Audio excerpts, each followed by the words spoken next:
Hi, I'm going to be reviewing the Lost Puddle jumper and giving you some insights into my experience surfing it as a heavier surfer. So a bit of background on why I got this board. I started last year or so riding more high performance shapes. I needed something a bit below that to encourage me to get in the water when the waves weren't as good, and when I wouldn't really be able to get my high performance boards going. So I did a bit of research and this looked really good. I went with a LibTech because it looked like it was really durable but didn't have the corkiness of epoxy, which I don't really like. So I went with that. My experience of riding this is absolutely awesome. The first wave, or the first surf I had, probably the first wave, I was blown away. Really fast, but also really loose and really forgiving as well. So, you know, perfect combination really. The kind of waves I've ridden it in, I've gone right down to proper groveling, down to below waist high, which is the kind of waves I would usually struggle in, and usually need a longboard. Being quite a big guy, I just find it a lot harder to ride smaller boards in lesser waves. I've ridden it up to probably shoulder, maybe head high, just a bit above, and it's fine in that. I wouldn't really want to ride in anything bigger than kind of just overhead. I think the tail, obviously the width in the tail would give you a lot of lift and just make it quite loose, and I don't think you'd be able to trust it on the bottom turn. So I haven't personally ridden it in anything like really solid, but I don't think I'd want to, with my previous experience of riding wide-tailed boards in bigger waves.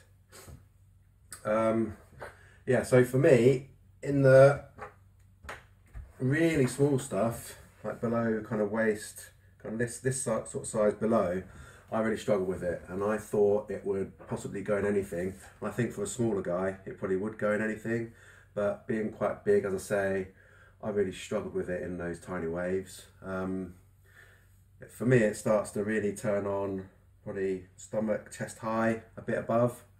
So since getting this, I was converted to Lost.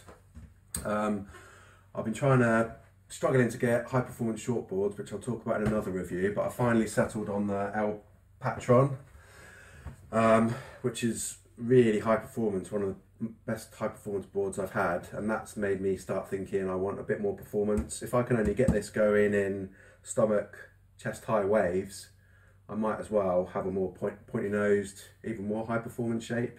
So that's not taking anything away from this board. It is a great board, it's just not exactly fitting for what I want. So I want something that's really going to encourage me to get in when it's tiny and still perform without having to ride a longboard. So this is now being sold. I'm replacing this with two boards actually. The really grovelly stuff, I've got this bean bag, which I haven't ridden yet, so I'll probably do a follow-up review on whether does work in the tiny waves for me.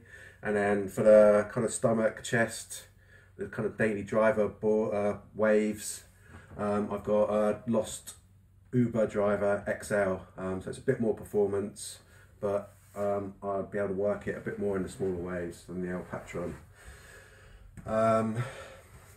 Fin wise,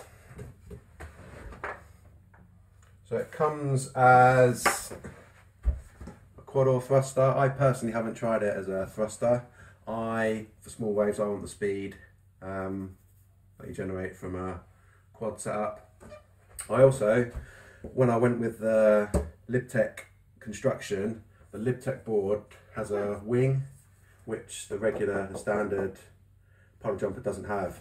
So that was another kind of advantage to going with a quad setup, because the wing here breaks up the water flow and loosens up the tail a bit, so you almost get the best of both worlds there. You get the speed of the quad, but you still get looseness in the tail where this is breaking up the water flow. So overall, it's a great board. So if you're a smaller guy or just an average size guy, I think this would grovel really well.